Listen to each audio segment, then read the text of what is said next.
So as I explained last time, Sankhya and Yoga, while they are two distinct darshanas of the Vedas, actually go together like a double-barreled gun. Sankhya is meant to purify one's mind by the analytical reasoning and viewing of the world. And once you have developed detachment from the world, first of all, by working in a spirit of devotion and renunciation, because one needs to purify oneself through work. Work purifies one before one reaches the state of knowledge. And having purified oneself through work, then one pursues knowledge through analytical reasoning. And finally, one prepares for meditation, having attained all the states of the yogi that are described in the previous section. In chapters 1 to 10, Krishna has re-emphasized the importance of work. Anashritah karma phalam karya karma karoti ya sa sannyasi cha yogi cha na niragnir na chakriya. He has re-emphasized that one who works in the world in a spirit of devotion and renunciation, he is the real yogi, he is the real sannyasi, not one who lights no fire and does no work. Having done all this, he further emphasizes that Aruruksher Muner Yogam Karma Karanam Uchyate Yoga Rudastasya Eva Shamah Karanam Uchyate. That for one who's a novice, one who's a beginner, one who's starting on the process of yoga, work is said to be the means. Why? Because work purifies one. And for one who has attained to yoga, one who has attained to the final stage of union with God, for him, cessation of work and meditation is said to be the means. To clean the mind is like trying to clean your house. To clean your house, you will start with dusting, then you will sweep the house, and having swept the house, the final stage will be to use a wet mop to mop the floors. Precisely, this is how one cleans the mind. Work is like dusting. Japa is the means to sweep your mind. And lastly, mopping with a wet mop your mind so that it is perfectly, spotlessly clean is the process of meditation. So first you need to work for long years in a spirit of devotion and renunciation. You need to also pursue knowledge side by side so that you have an analytical understanding and perception of the world.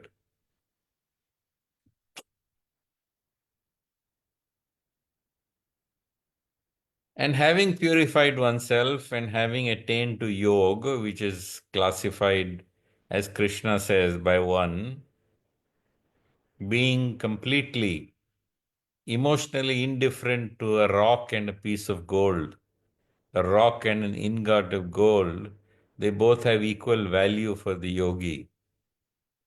When you can look upon all human beings, friend, enemy, mediator, saint, sinner with equal vision, then you are probably prepared for meditation. Otherwise, you are not ready. Otherwise, you need to prepare. So, until you attain that state which is required for meditation, one engages in what we call as satsang. Satsang is the association with other like-minded devotees of God. Because association with like-minded people who are on the right path, who are also seekers of the divine, will help to inculcate the right attitude, knowledge, socialization, because the mind is a social organism and the mind does not survive when it is not kept in a social contact. So therefore Krishna says, Machchit madgata prana bodhyantas parasparam kathyantascha mam nityam tushyanti cha ramanti cha. So he says, my devotees always gather around, talking, sharing. So enlightening each other about me. So satsang is an essential part. But when one has attained to yoga, when one has become indifferent to the world, when one sees a rock and gold with equal vision, when you see the saint and sinner with equal vision, when you begin to understand that indeed whether the person is a friend or an enemy, you look upon him with equal vision. If you can do that, then truly you are ready to separate yourself from the general crowd. This is also described in the later part of the Bhagavad Gita, where Krishna says, Vivikta desha sevitvam jana aratir samshadi, staying in a solitary place away from the general mass of worldly minded people. Now, here also in the 6th chapter, Krishna is talking about a person who is already attained to yoga and therefore is doing the final mopping up job of his mind. And therefore, in chapter 6, text 10, Krishna says, Yogi yunjit satatam atmanam rahisi stitah ekaki yat chitatma nirashir aparigraha. The yogi must always concentrate his mind on the Lord. He should stay in a solitary place, in a secluded place, and always control his mind. He should be free from desires and a feeling of possessiveness.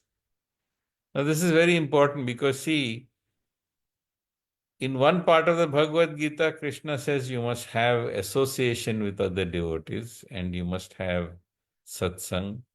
In another part, like in the 6th chapter and again in the 18th chapter, he points out that you have to separate yourself from this people and you have to live in a solitary place.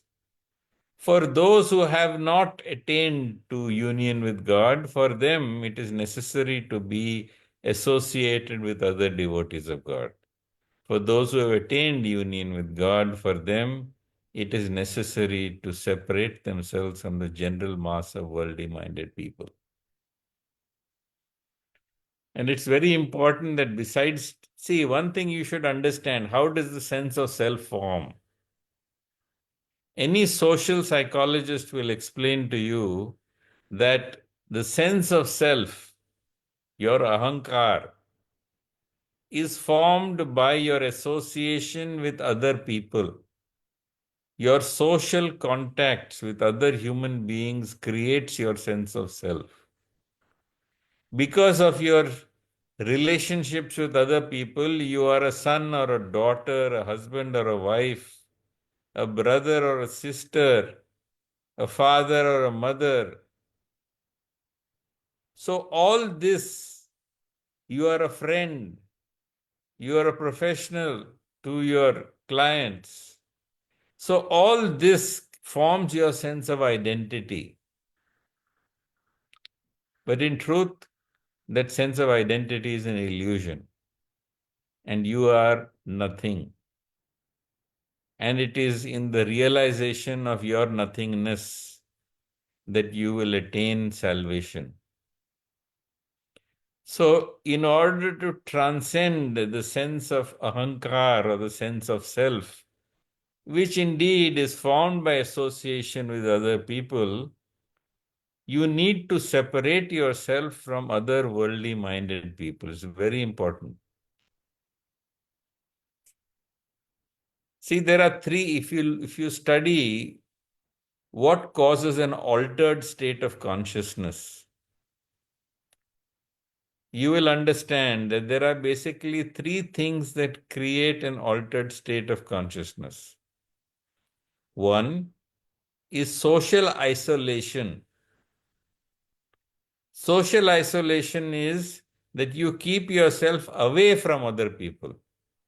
Because when somebody calls you, you identify with the name that he has called you with, or with the title he has called you with. And thus your sense of self begins to form. So, one is social isolation. The second is sensorial deprivation. The more you enjoy the world through your eyes, ears, nose, sense of touch, smell, so on and so forth, you will automatically be dragged by your senses into body consciousness or body identification.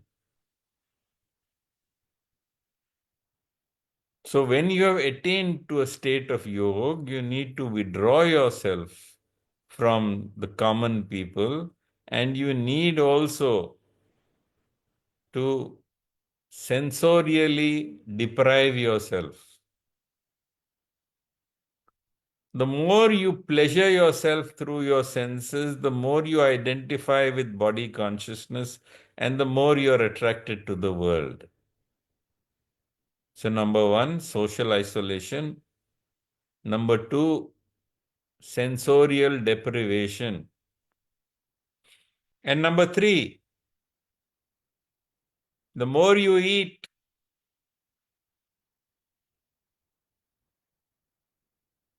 then automatically the more you identify with the body.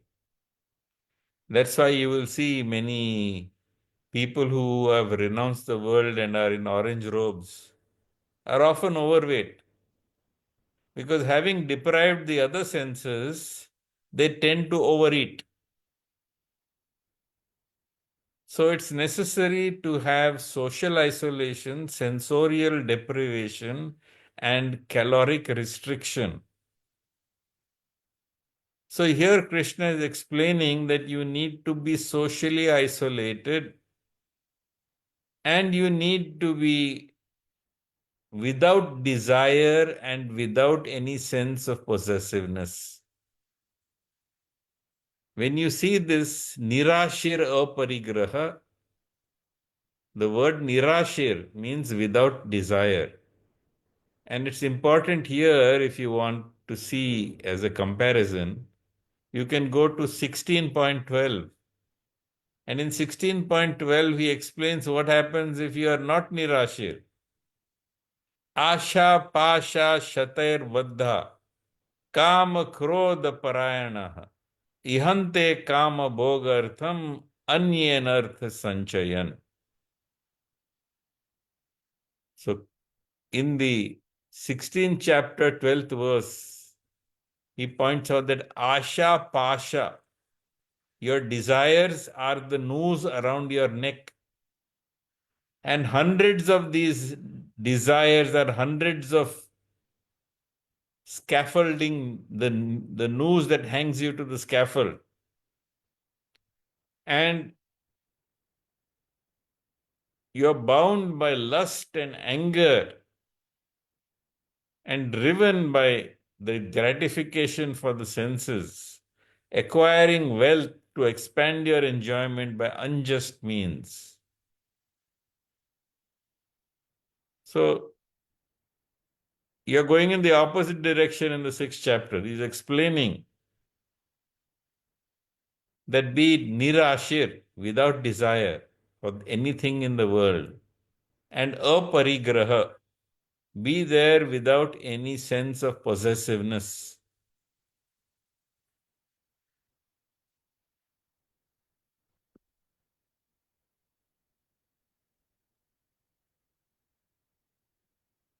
And then Krishna explains, Suchau deshe pratisthapya sthiram asanam atmanah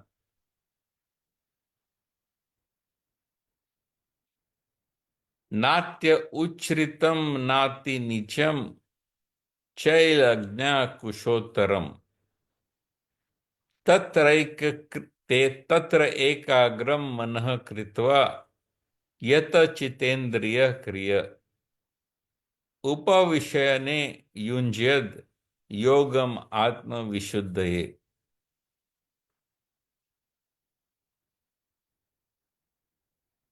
To practice yoga, one must go to a secluded place.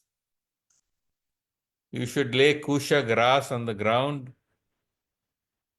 and then cover it with a deer skin and a soft cloth. The seat should neither be too high nor too low. It should be in a sacred place, and the yogi should sit on it very firmly and practice yoga by controlling the mind and the senses, purifying the heart, and fixing the mind on a single point.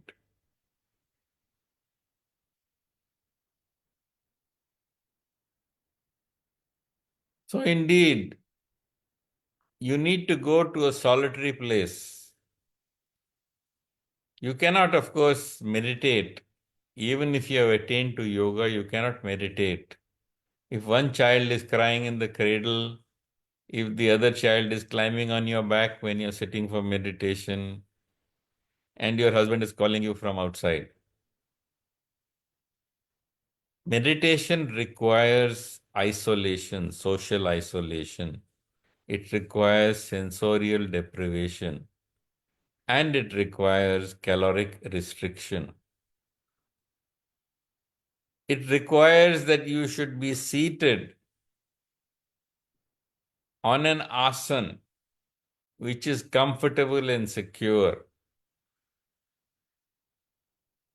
Patanjali, who historically is very much later than Bhagavad Gita, points out that Sukham Stairyam Asanam, that you should be comfortable and you should be steady. And to sit on, you should have a comfortable thing to sit on. Here he points out, for the sake of those who are in the forest, to use kusha grass, a soft cloth, and deer skin. But deer skin, it doesn't mean that the meditator has to go shooting deer. But there is a concept which is known as ahimsa leather, ahimsa deer skin. So you can take that deer skin which is from a naturally expired animal. And using these in the forest, all of these are available in the forest, most of them easily. You can sit down, neither too high a place nor too low a place. If you sit on too high a place, then there's the fear of falling. If you sit on too low a place, there's the fear of other people bumping into you, trampling over you, etc. So neither too high nor too low. It should be in a sacred place where you will be having an ambience and vibrations of people who come for pilgrimage or who come for meditation. And you should sit there very firmly and you should control your mind. For those who have already attained to yoga, to control the mind, one becomes mindful. The tendency of the mind is to wander to the past and wander to the future, or be centered around sense of self even if you are in the present. So you go to the past, your mind moves to the future, and if your mind comes to the present moment, it thinks about I, me, myself, mera kya hoga. Therefore, the attention of the mind is turned from a task negative perspective to a task positive perspective. The attention is turned to mindful awareness of your breath and various forms of pranayam. It is also turned to awareness of the sensations in your body, which today has been popularized as vipassana.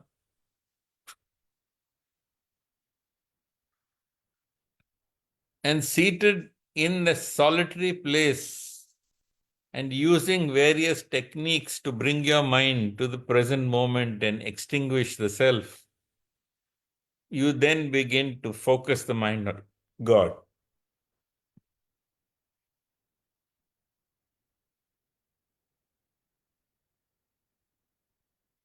The body, neck, and head are erect in a straight line. Please don't sit in a comfortable armchair with your head resting on the headrest.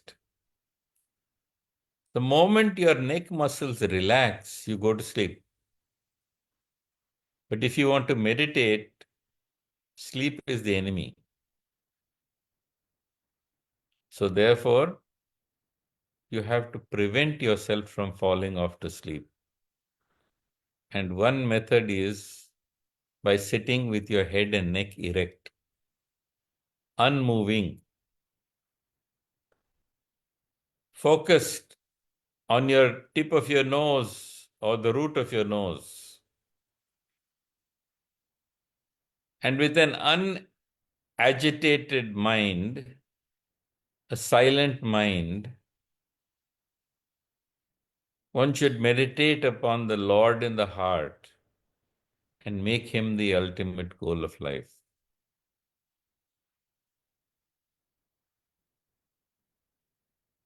Krishna also adds here that brahmachari vrate, which means that sexual activity agitates the mind. And therefore, the person who is engaged in meditation gets the best results by observing celibacy.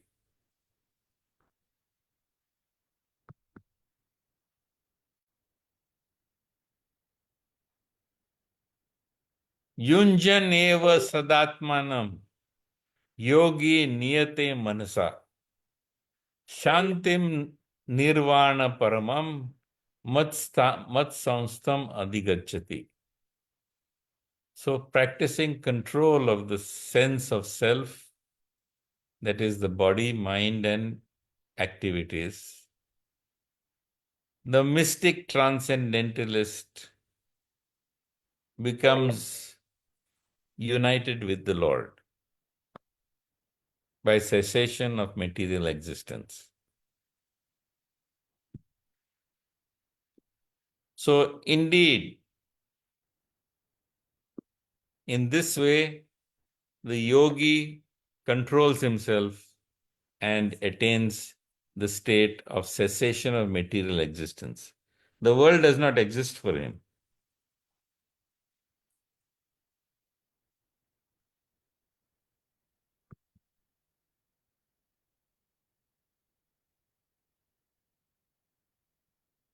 Now, this is important. In text 16, chapter 6, Krishna points out that this does not incur severe austerity. You see, most of the people who were engaging in meditation at that time were skin and bone. They carried this caloric restriction to an extreme. And having carried it to an extreme, they often damage their health and made it impossible to meditate. Similarly, there were those sense gratifiers who took to meditation after very heavy meals and eating too much. Also, what Krishna is pointing out here is that he does not recommend fasting or overindulgence. This is very important because in Indian philosophy and Indian philosophers and Indian schools of thought, you have extremes in fasting. There are communities that on Paryushan have 30 days fasting or more, where their children are fasting away, they actually encourage their children to fast to death. It has occurred, you have seen it in the newspapers. Similarly, there are those so-called yogis who renounce the world and then keep on eating and then pretend to meditate. So Krishna says, Natya ashnatastu yogosti na chaikantam anashtata na chati swapnashilasya jagrato naiva charjuna. There is no possibility of becoming a yogi, O Arjuna, if one eats too much or eats too little, if one sleeps too much or sleeps too little.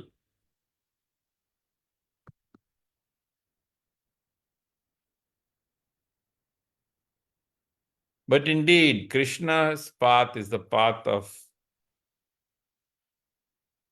moderation. Yuktahara viharasya yukta cheshtasya samasya karmashu yukta swapnavabodhasya yogo bhavati dukhaha. If you are temperate in your habits of eating, sleeping, working, and recreation, you can mitigate all material suffering by following this system of yoga. So this is very important. Krishna is not one who stands for fasting. Of course, fasting has crept into Krishna Bhakti. I think largely as a result, this is my opinion, largely as a result of the influences of Jainism. But Krishna talks about yuktahar, regulated eating, moderate eating. So also, regulated working, regulated discharge of duties, regulated sleeping and wakefulness. Don't eat too much or eat too little. You have to be moderate in all of these.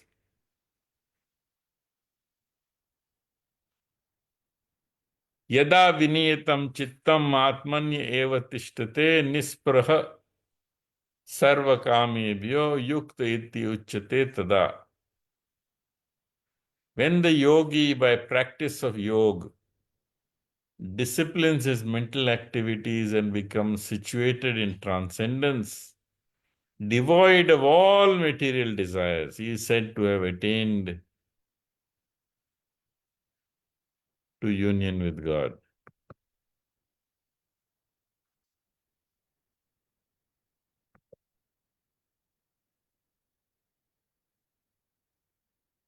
Yatha deepo nivatastho nengate sopama smritah yogino yata chittasya yunjato yogam atmanah.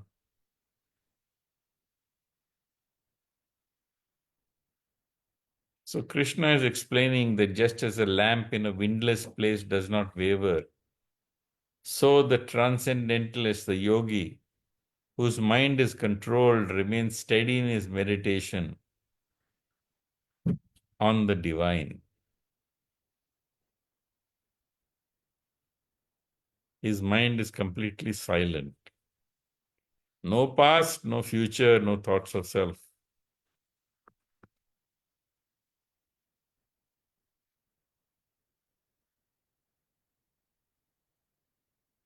And he explains that this state of perfection, Krishna says, is called samadhi.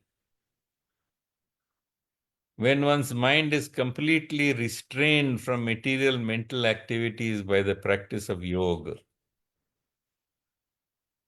one is able to see the divine through a pure mind and to relish and rejoice in that divinity.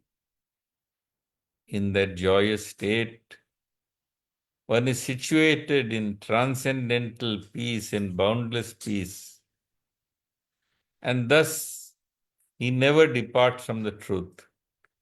And upon attaining this, thinks there is no gain.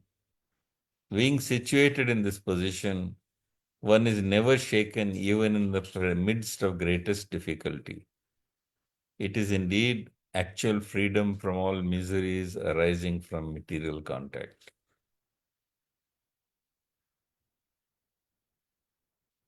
So, this is very wonderful because when you have extinguished the sense of self, when your mind is restrained from its wanderings into the past and the future, when all thoughts of self have ceased and it has thoughts of ahankar have been extinguished, with your attention focused on divinity, on the divine, one attains perfect peace.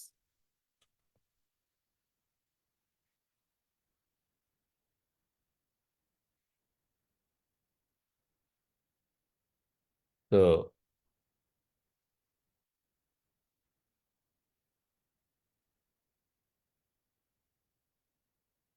this is the culmination of the process of meditation.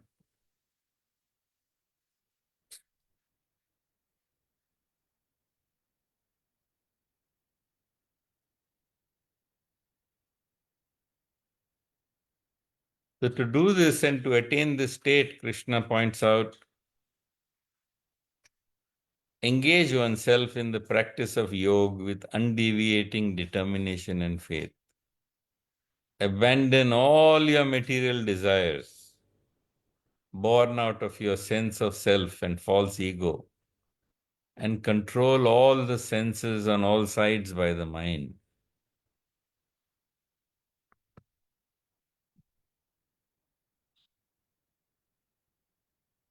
Step by step, you will reach the state.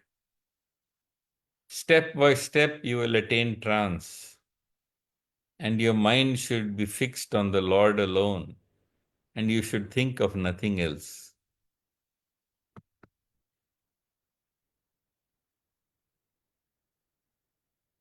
From whatever and whenever the mind wanders due to its flickering and unsteady nature, one must certainly withdraw it and bring it back under the control and attention of the soul. So, this is important when you're seated in meditation. You are constantly struggling with a mind that is wandering. But don't struggle, don't fight, don't wrestle with the mind. If the mind wanders, let it wander, and very gently, just as you would bring a child back to whatever he was supposed to be doing, very gently bring your mind back to its focus on God. So, do not allow the mind to be distracted. And if it is distracted, don't fight with it, but very gently bring it back to the focus on divinity.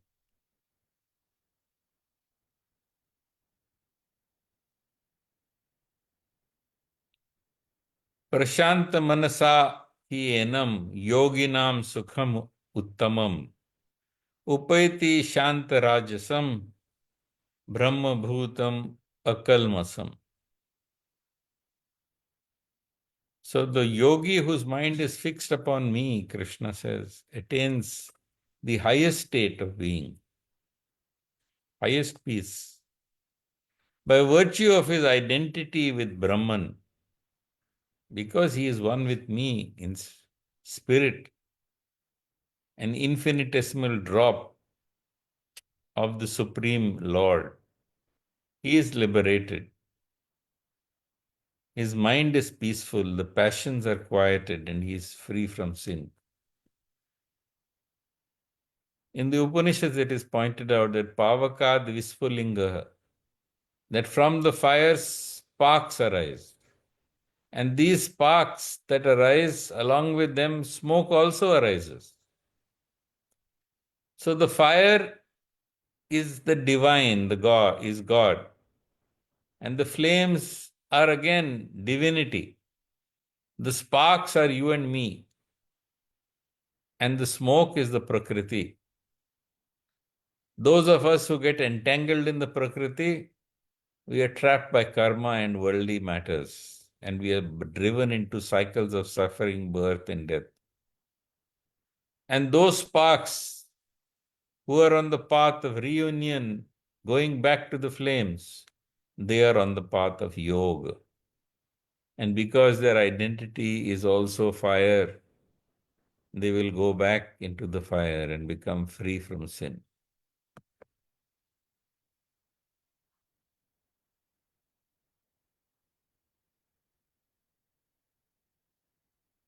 And steady in the self, steady in this divine, freed from all material contamination with Prakriti, the yogi is in the highest perfectional stage of peace, in touch with supreme divine consciousness. I will stop here, and if there are any queries or questions, you are welcome to ask me.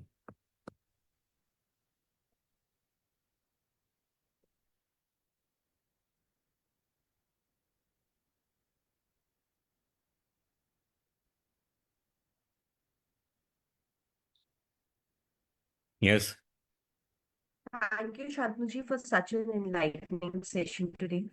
It's interesting to see how uh, Krishna's teachings are still so relevant in today's time.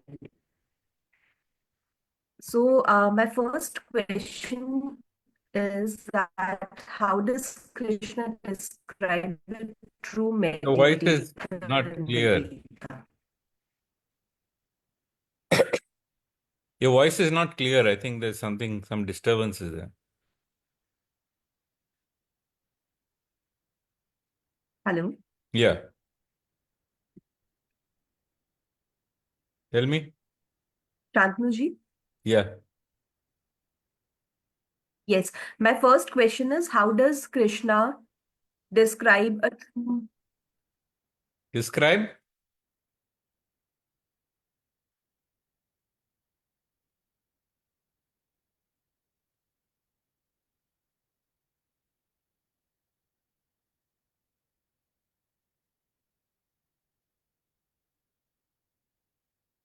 Yes. Sorry, there was a network issue. My question is how does Krishna describe a true meditator in the Bhagavad Gita? How does Krishna describe? A true meditator in the Bhagavad Gita. That was discussed in the last session, where Krishna describes that the person who has performed work and purified himself and used knowledge also to purify himself along with the work, now has attained a state where he is indifferent to rock and gold, when he becomes indifferent to both saint and sinner, with friend and enemy. And when he has attained this state, he has attained to yoga or union with God. And having swept his mind of all the debris and dirt and nonsense that has been accumulating across lifetimes, he is now ready for the final stage of mopping up.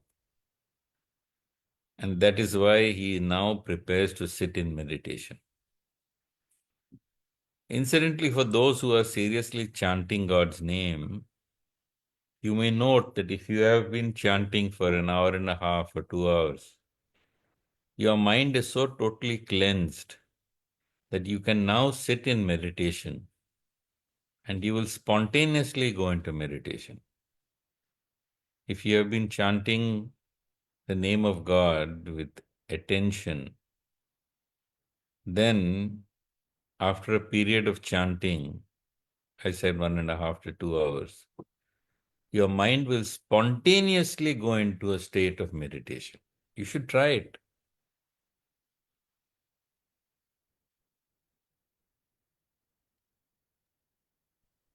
Also, a lot of people today, though they need meditation in their life, they always say that we don't have time for it. So, any tips that you would like to give them to incorporate Yeah, meditation? don't waste your time meditating if you're not leading the life of a yogi. Right? Meditation is not meant for everybody. As a matter of fact, if you work in the world in a spirit of devotion and renunciation, the activity in the brain seen on functional MRI, the electrical activity in the brain also, is similar to that of a person who's engaged in meditation. So, in fact, meditation in action or karma yoga is as good as meditation while sitting down. They're just two different paths that run parallel to each other. None is superior to the other. Okay. Thank you so much for today's enlightening session, Shantnuji. And I would request our viewers to like this video if they like the content. And do stay in touch with us on as we come back again next Thursday at 8 a.m. for yet another session on the Bhagavad Gita. So, Hari Namaste. Om, Jai Shri Krishna, Hare Krishna.